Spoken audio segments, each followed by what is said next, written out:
राजगढ़ जिले में भील भिलाला आदिवासी समाज ने पुलिस कार्रवाई को लेकर बड़ा आंदोलन छेड़ने का ऐलान किया है। 27 जुलाई को हजारों समाज जन पुलिस अधीक्षक को ज्ञापन सौंपने विभू ब्योरा में आयोजित जिला स्तरीय बैठक में समाज के प्रतिनिधियों ने आरोप लगाया कि आदिवासी समाज से जुड़े मारपीट और कथित अत्याचार के मामलों में समय पर FIR दर्ज नहीं होती और पीड़ित परिवारों को न्याय मिलने में देरी होती है।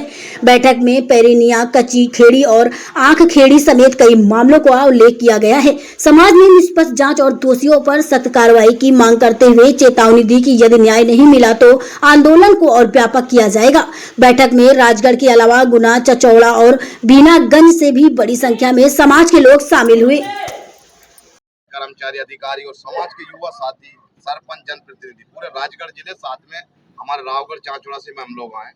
उन सबको लेकर हमने एक रूपरेखा तैयार करी है और अभी आने वाली 27 तारीख को हम राजगढ़ जिले में एक पूरे विशाल आदिवासियों का एक आंदोलन खड़ा करेंगे और शासन से मांग करेंगे कि आखिर हम आदिवासियों पर लगातार अत्याचार इस राजगढ़ जिले में, क्योंकि हमारे यहाँ कम आबादी वाले गांव है जिनमें हमारी संख्या कम है, उनको बेवजह परेशान किया जा रहा है, उनकी जमीनें छुड़ाई जा रही है और उनको प्रताड़ित करके उल्टे उन पर केस लगाया जा रहा है। अभी भी जो घटना हुई है पड़ोनिया वाली, उसमें थाना प्रभारी ने जानबूझकर मतलब एक तो कोताही बरसी मामला जो होना चाहिए उस प्रकार का मामला नहीं हुआ, उन पे बचाने का प्रयास किया। सारी राजनीति कहीं ना कहीं हम गरीब लोग हैं, आदिवासी हमारे, उनको सीधे सच्चों का फायदा उठाया जा रहा है।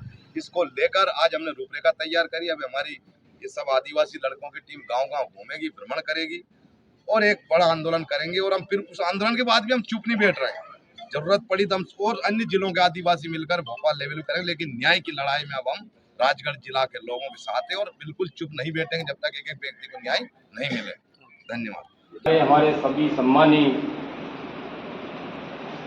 समाज के बड़े बुजुर्गों, युवा साथियों, माताओं,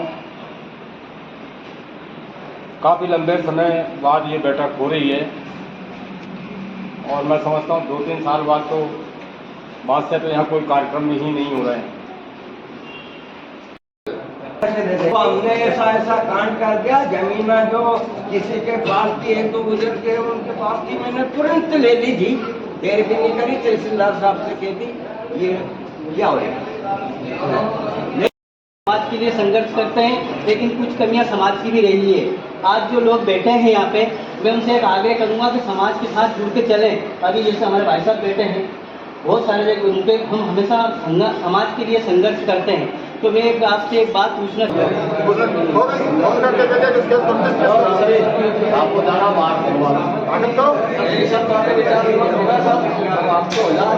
भगवान बिरसा मुंडा की। अब आप लोग थोड़ा 5 मिनट जोरू जमीन जोर की और जोर हटा और आगे समझ ना ये राम राम दंड में 3 नीति होती है। इन नीतियों को पहचानो, फर्को और उस हिसाब से काम करो। कोई करना है तो ऐसा थोड़ी है